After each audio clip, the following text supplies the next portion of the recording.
cho anh nghe điều vì dòng tin nhắn tối qua thật vui.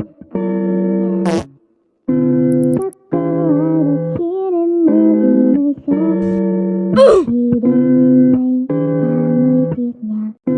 Có lý do nào khác nói cho anh nghe điều vì dòng tin nhắn tối qua thật vô lý.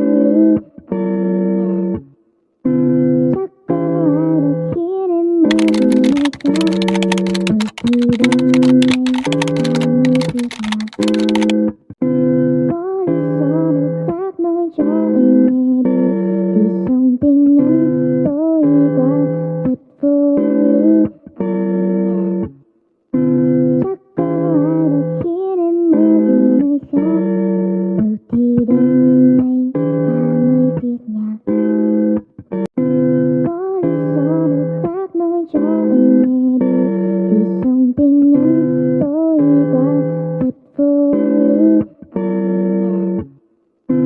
Chắc có ai đã khiến em mơ về nơi khác, thì đêm nay ta mới việc nhà. Có lý do nào khác nói Cái cho lồn gì anh đang diễn ra vậy? vì Đủ dòng má mày tin sợ lồn nhắn với tao đúng không? tối Công an qua đâu? Bắt thật bắt hết vô về đòn cho tao. lý. Đéo